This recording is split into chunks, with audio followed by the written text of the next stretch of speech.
সরু চাকলির বড়া অনেকেই অনেক রকমভাবে বানায়, তবে আমি প্রথম থেকেই আমার মাকে আর বিয়ের পর ঠাকুমাকে এভাবেই বানাতে দেখে আসছি।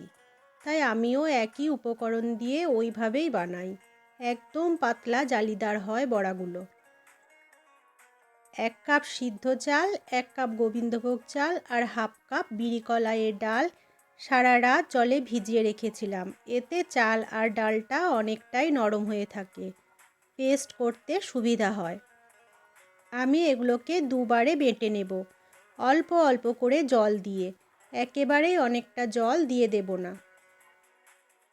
চাল বাটাটা হবে একেবারে মসৃণ, কোনো দানা থাকবে না, আর যেটুকু থাকবে সেটা এভাবে হাত দিয়ে চাপলে মিলিয়ে যাবে।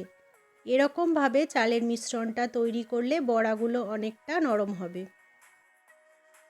মিক্সির বাটিটা ধুয়ে বেশ 1 বাটি মতো জল দিয়ে দিলাম। সঙ্গে 2 চামচ আদা কাঁচা লঙ্কা বাটা আর স্বাদ মতো নুন। এতে মৌরি ভেজে গুঁড়ো করেও দেওয়া যায়। কাঁচা লঙ্কাটায় বেশ একটা ঝাল ঝাল ভাব আসে। আরও হাফ বাটি জল দিয়ে মিশ্রণটা আরও একটু পাতলা করে নিলাম। তাওয়া হাই ফ্লেমে গরম করে নিয়ে তেল ব্রাশ করে 2 হাতা ব্যাটার দিয়ে দিলাম। তাওয়াটা একটু ঘুরিয়ে ফিরিয়ে নিলে বড়ার আকৃতিগুলো বেশ গোলাকার হবে। 1 সেকেন্ড একটু ঢাকা দিয়ে দিলেই দেখা যাবে বড়াটা তাওয়া ছেড়ে উঠে আসছে। এই সময় আঁচটা একটু মিডিয়ামতে করে নেওয়া যেতে পারে।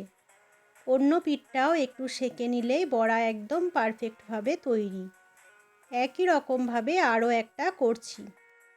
বড়াগুলো তৈরি করতে করতে ব্যাটারটা যদি মনে হয় একটু ঘন হয়ে এসেছে, তবে অল্প একটু জল যোগ করা যেতেই পারে। আর এখানে একটা ছোট্ট টিপস, বড়াগুলো তাওয়া থেকে তোলার সময় যদি একটা পরিষ্কার ভিজে কাপড় চওড়া করে পেতে রেখে তার ওপর বড়াগুলো প্রথম অবস্থায় আলাদা আলাদাভাবে রাখা হয়, তাহলে একটার সাথে আর একটা লেগে যায় না।